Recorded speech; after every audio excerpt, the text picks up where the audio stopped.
Buat konten hantu tempat berkelah, lelaki beri teguran. Kita orang nak buat konten je bang. Tak boleh.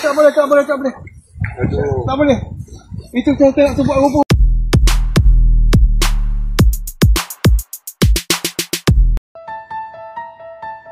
Sekumpulan pengunjung yang membuat konten hantu di sebuah tempat perkelahan ditegur oleh seorang lelaki yang menjaga kawasan tersebut.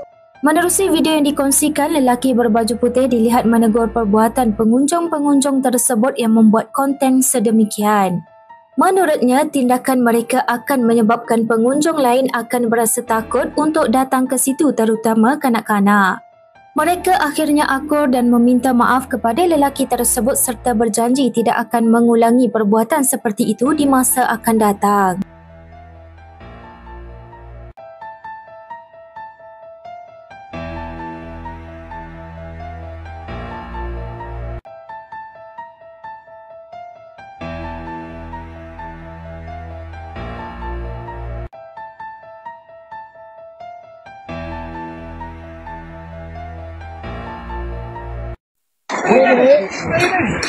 Dek, bang.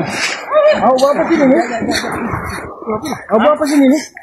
Bang, saya buat konten. Sini saya tak bagi buat konten tau. Buat di sini kita takut jadi apa ni? Kita pak ramai berada, ramai-ramai. Takut nanti kalau takut datang tau. Tak boleh, saya tak bagi, saya tak benar. Niat kita orang nak buat konten je bang. Tak boleh. Aduh. Tak boleh. Itu saya nak buat rupa-rupa tu tak molek tu. Tak molek tu sebab apa nanti orang tengok tak syok lah kan. Sebab sini orang mari santai. Takut. Jadi apabila buat sesuatu di belakang elok, jadi orang tak datang. Oh, jadi orang takut jadi. Saya tak bagi buat sini. Sebab kawasan ni saya jaga. Saya jaga besar apa semua kan. Minta maaf dia, saya tak bagi ni, saya tak bagi. Ya. Kalau boleh. Memang tak boleh kita nak buat cerita. Tak boleh. Kalau kisah lain tak boleh, hantu saya tak bagi ya. Jadi orang takut lah. Jadi orang takut lah atas sini. Saya tak boleh buat. Tu mai keluar sini. Tak boleh buat. Gambar tempat. Mari. Tak boleh. Tempat ni tempat berkelah ni. Nanti orang takut pula. Nanti Betul. orang tengok orang punya Facebook, jadi orang takut nak mari datang sini. Betul tak bang? Betul. Dia buat konten lah kat sini. Minta tolong lah. Buat konten, kita punya jaga tempat ni, kita marah lah. Kita marah, kita nasihat lah. Awak punya itu kan. Tapi saya tak benarkan awak buat ni. Ni punya konten tu dia.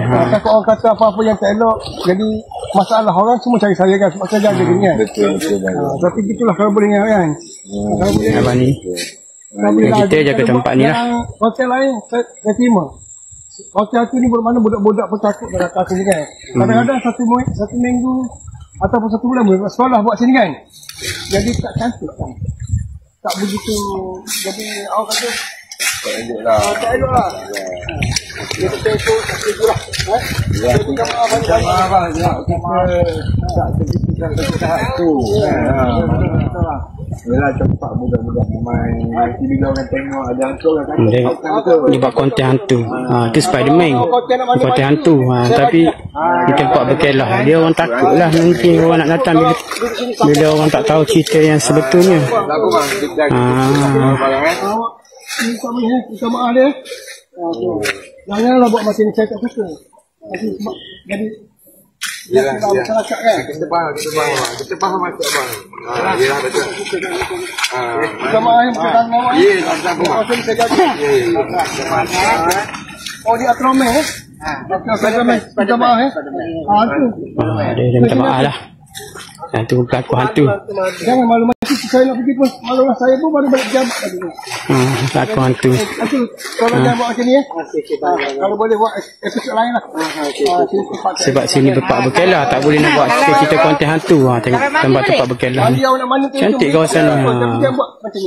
Ni nak buat hiburan je untuk bila kawan-kawan kita kat luar sana kan. Tapi tak sangka lah sampai ke tahap macam ni. Tak boleh. Saya tak bagi. Biarlah betul lah, kita faham macam abang, kita faham. Minta maaf abang apa-apa pun. Semoga abang maju jaya. Kawasan ni jaga lah. Baik. Baik.